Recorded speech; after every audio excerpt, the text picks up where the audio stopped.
they don't have immunity. We've seen them pick up sounds from a mile away. That is how they track us. I'm scared. That's what makes you weak. That's why they'll get you. Hello everybody, welcome back to Screenstars. I'm here today to bring you my review for the 2022 science fiction film After the Pandemic. A film that is written and directed by Richard Lowry, and it stars Eve James and Cannon Smith. Now, this is a familiar story, certainly these days. It's another pandemic film. There's been a huge pandemic. There's billions of people died. 90% of the population around the world has gone. And this focuses on the young survivors after the pandemic, and in particular, two survivors, Ellie and Quinn. And I think it's Ellie, who is like this young girl. She looks like in her late teens. She kind of sticks to a routine, and she meets another character, Quinn, who basically is a bit more streetwise, and agrees to kind of let her come on board so they can team up, as long as she doesn't put her at risk. Because there are these stalkers out there, basically like faceless enemies that walk around with the gas masks and all this kind of stuff, and they want to capture as many survivors as possible so that they can use them as guinea pigs and test on them and try and find vaccines, you name it, all that kind of stuff. So the film follows these two female characters trying to survive, to try and keep away from these stalkers that are trying to get them. Right, what are my thoughts on After the Pandemic? Well, I could see how somebody watching this film could easily dismiss it. You know, it's a low-budget film, no getting away from that. It's definitely a low-budget film, and it's not got a huge amount going for it. It's never gonna, win any awards, anything like that. But from my perspective, because I watch a lot of low-budget films, obviously for the channel, get sent a lot of screeners, all this kind of stuff. This one kind of surprised me a little bit, because so many of these low-budget films concentrate really heavily on convoluted plots that make no sense. They try and dazzle you with these complex plots to try and cover up the limitations of the budget and things like that, and they become a real chore to watch for the most part. This is the opposite of that. It's got a very, very simple storyline. I thought when watching this film that it was going to be one of those pandemic films. I mean, we've all watched them. There are a dime a dozen of these low-budget pandemic films following COVID-19. And I thought it was going to be a simple zombie story, as we've usually got.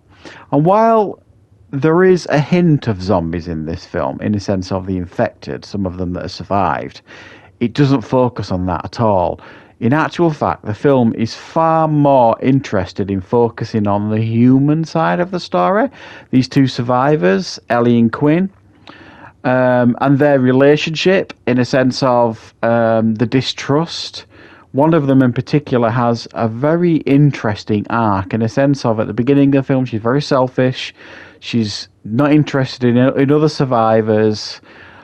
She takes this one under her wing, gives her like a week's trial, and if it's no good, she's just going to dump her.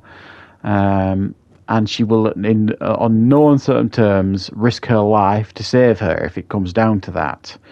And she has quite an interesting arc in regard that runs through the film. It's not a loud film either. It's quite a thoughtful and thought-provoking film. And by that I mean, it's well over 25 minutes, I think, until you hear one character utter a word at all. It's silent up until that point. And I quite like that, the fact that it just doesn't give you dialogue if it wasn't necessary. A lot of films, especially low-budget films, feel like they've always got to be talking to you, always got to be saying something pointless. And quite a lot of the times, the actors in low-budget films don't have the expertise to be able to deliver these lines to make them interesting. So this film was smart in its approach, in the sense of there's not a huge amount of dialogue here, because the reality is there's not an awful lot to say. Even when there's just these two characters together, they just say what's necessary. And I thought that was a smart piece of filmmaking there. The performances for this, being a low-budget film, were also of a good standard. I thought the two actresses did really, really well, you know, in regards to building this relationship together and trying to build this trusting relationship. The film also was full of a handful of fairly tension-filled scenes. One in particular where when they want to capture like these stalkers, they'll fire like sleep tranquilizers at them to try and put them asleep so they can capture them and take them back to the base and test them and all this kind of stuff. There's a scene in particular where they're running up a hill and they're firing these tranquilizers and they're missing them and they're running up the hill and it filmed and structured in such a way that you genuinely didn't know whether they were going to get away or not. It could have gone either way, and that's not an easy thing to do, especially on a low budget film. And there was another couple of scenes as well, a bit like that, you know, that were fairly tension filled. So I think this is one of those rare low budget films that actually does absolutely the best it could do with the budget it had. And it is certainly a small budget. So I can understand a lot of people watching this just dismissing it and thinking, oh, it's low budget nonsense. If you look under the surface, it's a little bit more. But don't get me wrong, the quality is not brilliant. There are some issues with the film.